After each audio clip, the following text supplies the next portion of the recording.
Hello बच्चों, इस video में सबसे इम्पॉर्टेंट डिस्कशन होने वाला है जो कि सबसे ज़्यादा पूछे जाने वाला जो क्वेश्चंस है, जो कि हम किस तरह से हमारा करियर चूज़ करें, किस फील्ड में जाए, हमारा इंटरेस्ट क्या है, हमारा इंटरेस्ट जिसमें है वो फील्ड हमारे लिए सही रहेंगी या नहीं रहेंगी। ये सारी ही बातें इस वीडियो में हम डिस्कस करने वाले हैं। मैं एक फॉर्मूला आपको बताऊँगा जिससे आपका क्लियर हो जाएगा कि आप किस फील्ड में जाना चाहते हो, आपका इंटरेस्ट किस फील्ड में है। ये सारी ही बातें एक फॉर्मूला है, सिर्फ सिंपल सा फॉर्मूला मैं आपको बताने वाला हूँ, जिस फॉर्मूले को आप फॉलो करके अप्लाई करके आपका इंटरेस्ट आप पता कर सकते हो। ठीक है, मेन 3 पॉइंट पर इस वीडियो में हम डिस्कशन करेंगे। सबसे पहले होने वाला है जो कि होने वाला है आपका इंटरेस्ट। इंटरेस्ट क्या होता है, ये इस बात का आंसर मैं सबसे पहले दूंगा। सेकंड बात होने वाली है field and scopes. Field and scope इस 2 बात, मतलब ये 3 पॉइंट रहेंगे जिसके बेसिस पर हम डिस्कशन करेंगे। ज़्यादा बड़ा वीडियो नहीं होने वाला है, हार्डली 6-7 मिनट का वीडियो होने वाला है, बट सबसे इंपॉर्टेंट इन्फॉर्मेशन मैं आपको देने की कोशिश करूंगा। ठीक है, सबसे पहला है आपका इंटरेस्ट। इंटरेस्ट होता क्या है, इंटरेस्ट होता है या नहीं होता है, या इंटरेस्ट किस तरह से बनता है। जनरली हम जनरल फैमिली में जो डिसाइड करेंगे, बहुत कम बच्चे ऐसे होते हैं जिससे बचपन से उनका जो एम्स होता है, जिन्होंने उनका जो गोल्स होता है वो सेट होता है कि हमें नीट ही करनी है, हमें डॉक्टर ही बनना है, हमें क्लास 1 ऑफिसर बनना है, हमें एमपीएससी यूपीएससी जो भी करना है वो पहले से डिसाइड। बहुत कम बच्चे होते हैं जो कि उसे फॉलो भी करते हैं, उसमें सक्सेस भी होते हैं। बट 90% जो बच्चे होते हैं उनका क्या प्रॉब्लम होता है, उनका एम फिक्स ही नहीं रहता, उनका गोल ही फिक्स नहीं रहता। जब 12 का एग्जाम होगा कि 12 की एग्जाम हो गई है, तो 12 की एग्जाम हो गई है तो 12 के बाद हम डिसाइड करेंगे कि हमें कहाँ जाना है, और वहाँ पे सबसे ज़्यादा वो कंफ्यूज रहते हैं। तो इंटरेस्ट किस तरह से बनता है, इंटरेस्ट क्या होता है, ये सबसे पहले समझेंगे। 1-2 एग्जाम्पल मैं आपको दूंगा और 1-2 एग्जाम्पल में आपको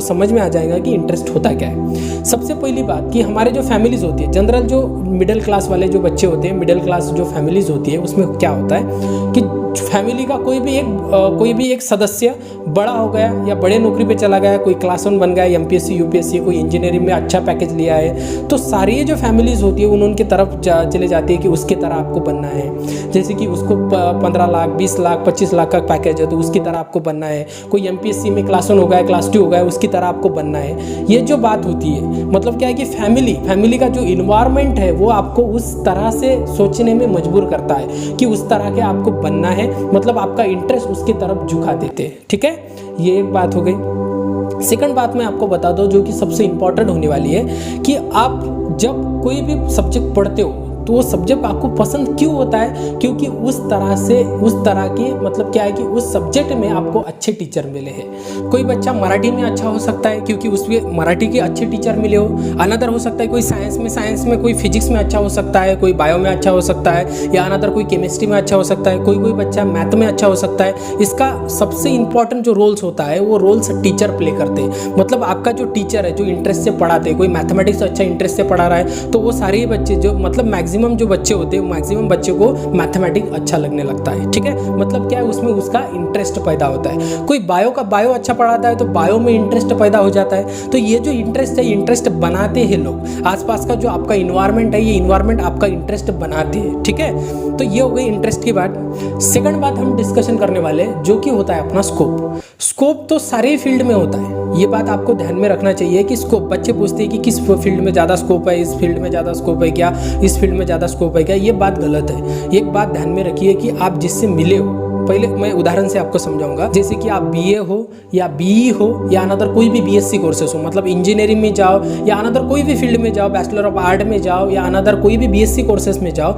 वो सारे ही फील्ड में आपको स्कोप देखने को मिलेगा। ठीक है, एजुकेशन है तो स्कोप तो रहेगा। बात क्या है कि इंजीनियरिंग फील्ड का एक एग्जाम्पल लेते हैं। इंजीनियरिंग फील्ड में हमें तीन तरह के लोग मिलेंगे। ठीक है, सबसे पहला होगा जो कि सबसे सक्सेसफुल पर्सन है। ठीक है, सेकंड होगा जिसमें 15 लाख 20 लाख रुपए या 10 लाख के ऊपर या 50,000 60,000 रुपए मंथली वो कमाता है। ठीक है, वो मिडल में आ जाएगा। और जो लोअर होते हैं जिनके पास जॉब अपॉर्चुनिटी भी नहीं है। ये फंडा जो है, ये जो रूल्स है सारी फील्ड में अप्लाई होता है। जैसे कि आप किसी भी फील्ड में रहो, जैसे कि इंजीनियरिंग हो, बीएससी कोर्सेस हो, जैसे कि लॉज हो या अनदर कोई भी फील्ड में, आपको ये 3 तरह के लोग मिलेंगे। एक तो सबसे इंटरेस्टेड जो रहते हैं वो सबसे सक्सेसफुल होंगे, जो कि मिडल वाले रहते हैं, जो कि काम कर रहे हैं, कुछ भी 50,000 रुपए 60,000 रुपए 1 लाख तक अपना मंथली कमा रहे हैं, और मंथली कमाने के बाद वो सेटिस्फाई अपनी जिंदगी जी रहे हैं। ठीक है, वो जो 3 तरह के लोग होते हैं, वो 3 तरह के लोग में कोई जो 10% होते हैं वो सबसे सक्सेसफुल पर्सन पाए जाते हैं उस फील्ड में, जो कि मिडल होते हैं। मैंने अभी आपको बताया वो क्यों होते हैं। जो 10% लोग हैं ना, वो जो लोग होते हैं उस फील्ड में एक्चुअली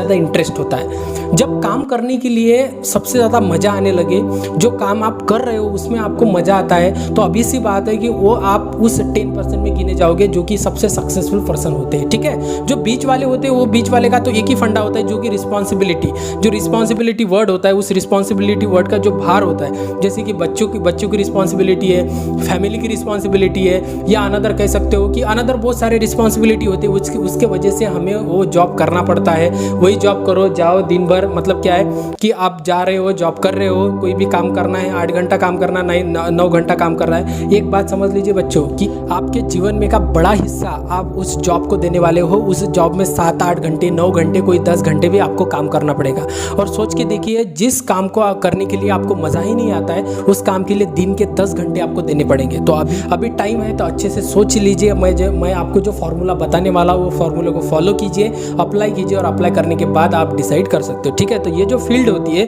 फील्ड का स्कोप आप लोग बनाते हो। आपका आंसर आपको मिल गया होगा कि जो जिस भी फील्ड में आप जाने वाले हो उस फील्ड में आप बेहतर करोगे तो ऑब्वियस सी बात है कि आपके पास जॉब होगी, आपके पास सारी बातें होगी। ठीक है, तो स्कोप जो होता है वो स्कोप हम खुद बनाते हैं। जब आप उसमें बेहतर करने लगे, उसमें सबसे ज़्यादा बेहतर करने लगे, तो आप उस फील्ड में सबसे ज़्यादा सक्सेसफुल होंगे। ठीक है, जो कि थर्ड और सबसे इंपॉर्टेंट पॉइंट होने वाला है वो होता है कि हम फील्ड किस तरह से चूज़ करें, हम किस तरह से फील्ड डिसाइड करें। तो सबसे पहले आपको क्या करना है, पास्ट थोड़ा सा छानिए, आपका पास्ट थोड़ा सोचिए, पास्ट में जाइए, और पास्ट में जाने के बाद ऐसी कौन सी बात है जो कि आपको अट्रैक्ट करती है, ऐसा कौन सा सब्जेक्ट है जो कि आपको अट्रैक्ट करता है। अट्रैक्ट करने का मीनिंग ऐसा नहीं है, नेचुरली अट्रैक्ट करता है। वो आपका अट्रैक्शन किससे भी हो सकता है, जैसे कि कोई म्यूजिक हो तो म्यूजिक से भी आप अट्रैक्ट हो सकते हो, तो म्यूजिक में भी आप करियर बना सकते हो। या अनदर कैसे कि स्पोर्ट हो सके, या कोई मैथमेटिक्स सब्जेक्ट हो सकता हो, या अनदर कोई फिजिक्स हो सकता हो, कोई बायो हो सकता हो, कोई केमिस्ट्री हो सकता हो, जिससे आप पढ़ाई करने के लिए बैठ गए, तो पढ़ाई करने के लिए ऑब्वियस सी बात है कि आपको अच्छा लगता है, तो आपको बायो का पढ़ाई करने के लिए अच्छा लगता है, आपको मैथ की पढ़ाई करने के लिए अच्छा लगता है। जो भी हो, जो कि उसमें नेचुरली आप अट्रैक्ट हो, वो लिखिए। एक पेज निकालिए, उस पेज निकालने के बाद वो लिखिए कि बचपन से मुझे इस तरफ जाने के लिए अच्छा लगता है, इस तरफ ये पढ़ाई करने के लिए अच्छा लगता है, वो लिखिए। ठीक है, और लिखने के बाद जितने भी फील्ड आपके पास अवेलेबल है, आप साइंस फैकल्टी से हो तो साइंस फैकल्टीज में आपको किस तरफ जाना है, किस तरफ जाना नहीं, सारी फील्ड निकालिए। आपके पास अभी टाइम है, अभी सीईटी का पेपर चालू है, नर्सिंग सीईटी का पेपर भी होने वाला है।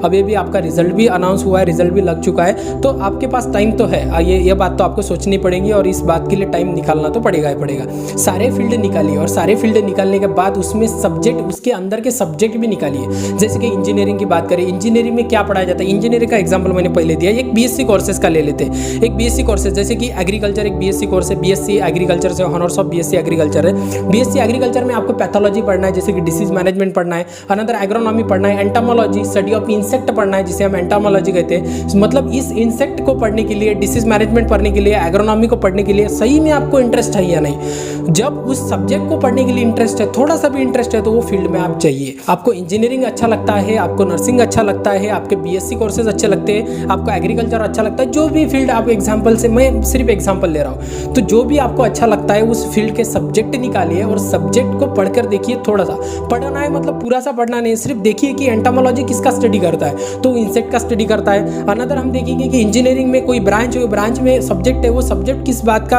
उस सब्जेक्ट के अंदर आपको क्या पढ़ना है, उसमें आपका इंटरेस्ट हो, तो ऑब्वियस सी बात है कि उस फील्ड को डिसाइड कर दीजिए।